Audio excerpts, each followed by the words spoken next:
what's up? Hello, my name is Emma, and today I'm going to be talking about the books that I read in March. March was one of those odd reading months where I feel like I read absolutely nothing, but I actually got a decent amount of reading done. I had another super audiobook heavy month. I technically listened to 8 audiobooks and I finished 2 physical books. But the reason that my physical reading was a little bit lower than normal this month is because I had to read a whole book for school and I finished it early April, so I'll be talking about that in my April wrap up.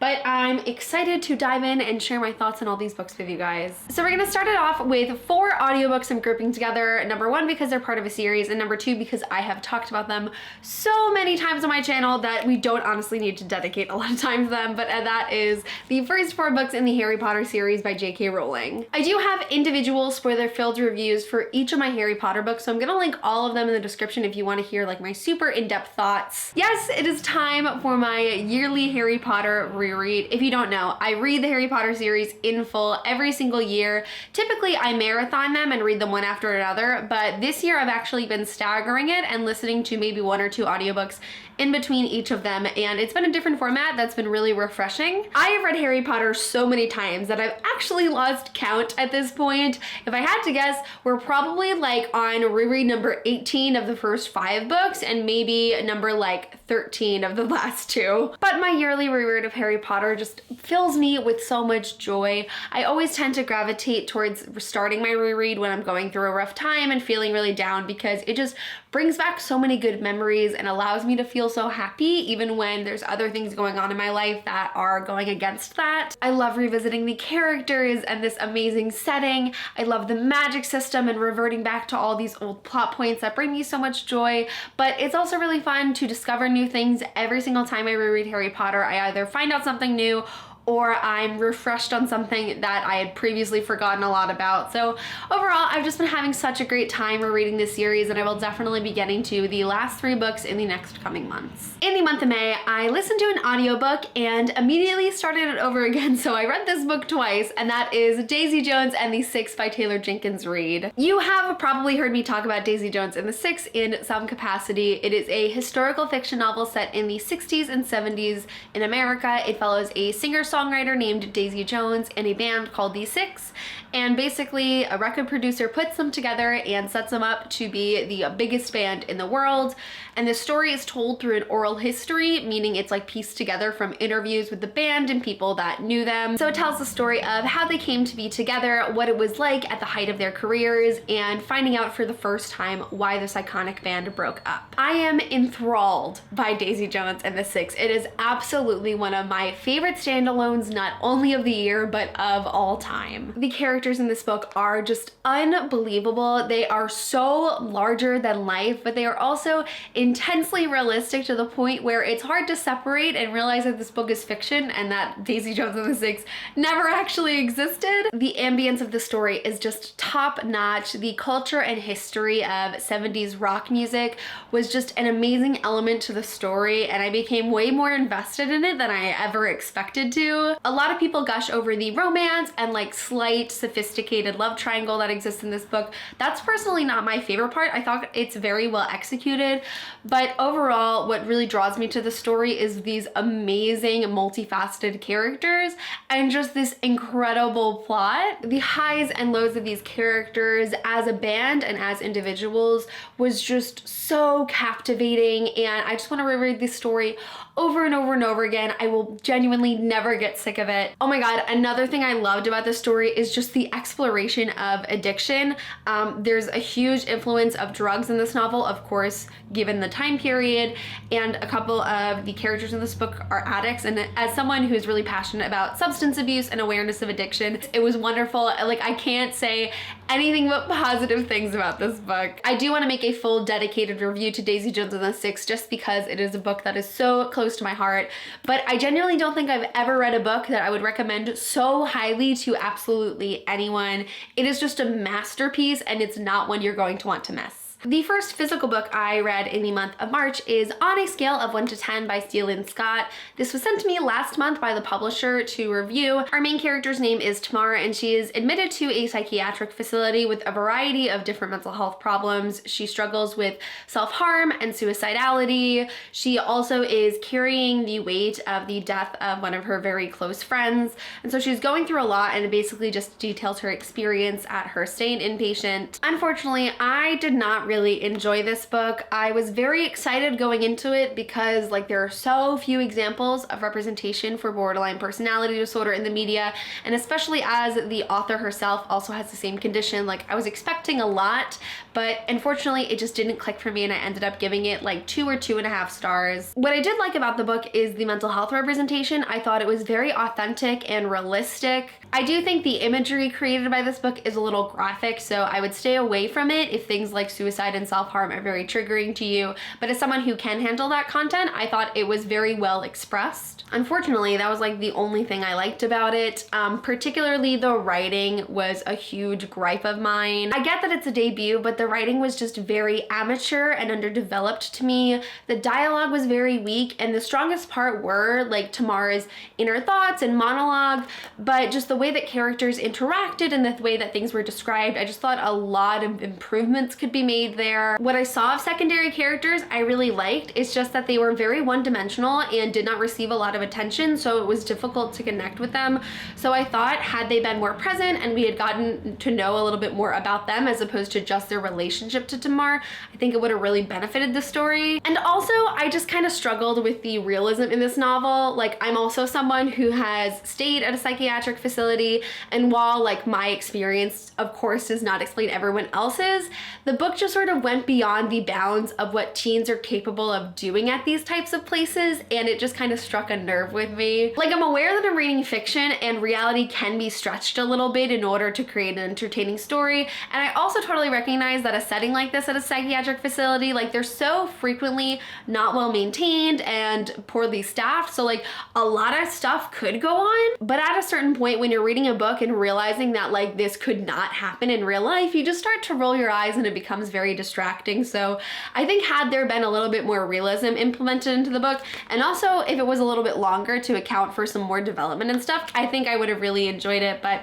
it just unfortunately wasn't for me. The next audiobook I listened to in March is also one that I have read before. I read it last month and I decided to read it again, which we'll talk about in a moment, but it is The Female of the Species by Mindy McGinnis. I feel like I've been talking about this book in every single video I filmed recently. If you have not heard of The Female of the Species, it basically takes place in a small town following 3 characters as they discuss some sensitive topics like rape culture and sexism and misogyny. So yes, I did listen to the audiobook for The Female of the Species in February for the first time, and I really loved it, but it's a really short audiobook. I feel like it's only like 7 hours long, and I flew through it so quickly that when I finished the book, I felt like I just didn't retain anything and I couldn't remember. That's not something I experienced to this extent very frequently, but I was getting like mad. Like I was mad at myself, like why can't I remember everything I just read in this book?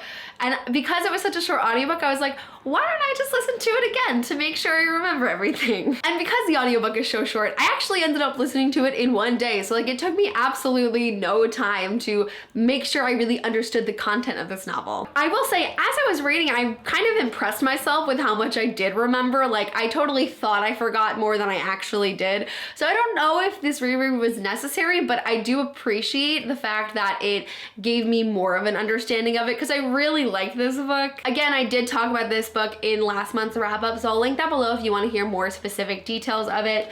But I just really enjoy this book. I think it's awesome that it's a contemporary that sort of reads like a mystery thriller because it is suspenseful. It has this sort of like vigilante anti-hero main character, which is super fun to play around with. I was also thoroughly impressed with how well-rounded the characters are in this novel. I feel like Mindy McGinnis plays with a lot of high school small town stereotypes, but she includes them in order to break them later later, and it was just really profound the way she handled these different characters' personalities, their motivations and experiences. It is a phenomenal fiction book about feminism and sexual violence, so if you have not read The Female of the Species yet, I would highly recommend it because it's definitely one of my new faves. The last audiobook I listened to in March was Save the Date by Morgan Matson, which is a young adult contemporary story about a girl whose sister is getting married and just like everything that could go wrong goes wrong. When I first got into BookTube, Morgan Matson was one of the #1 contemporary authors that were being recommended, so I've read quite a few books of hers over the years, and I'd say overall I've really enjoyed a lot of them. Unfortunately, Save the Date was not for me. I ended up giving this book 2 out of 5 stars.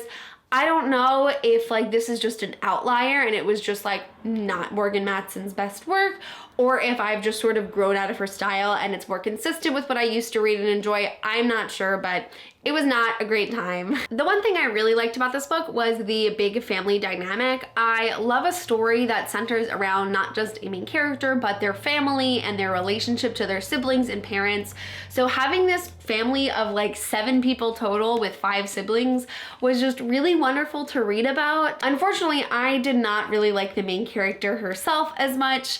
I just thought she was kind of annoying and like very, very naive. I also do not think the audiobook helped at all with this because the narrator just made Charlie sound like this 13-year-old who was just so in awe of everything that happens in life. I actually think Charlie had some great character development by the end, and like I see the reasoning for writing her that way, but you know, it doesn't change the fact that it made the book really hard to read for 3/4 of it. But I think the main thing that like really set me off about this book is that it was just so preposterous. I'm fully aware that the premise of this book is that everything goes wrong at this wedding. So like I knew what I signed up for, but it was quite excessive. The issue is when you're telling a story and every step becomes this massive obstacle, you just sort of take away the suspense and sense of urgency in this book, because like there's no chance that anything is gonna go right anymore, because we know every single time if something new pops up that the main character has to do, it's gonna go wrong, and it made it very boring and predictable in the end. I did go on a sort of roller coaster with this book. Like I started it and I liked the first chapter, which I had read for a video a couple months ago, but when I got into it, I was not really feeling it, and then I got really interested and I like wanted to keep reading consistently, and then I was just over it again, like switching back and forth between being interested and wanting to DNF. The tone of the book does start to shift a little bit nearing the end. It goes from being like consistently silly and comedic to a little bit more intense and emotional, which I thought was the right decision for the book.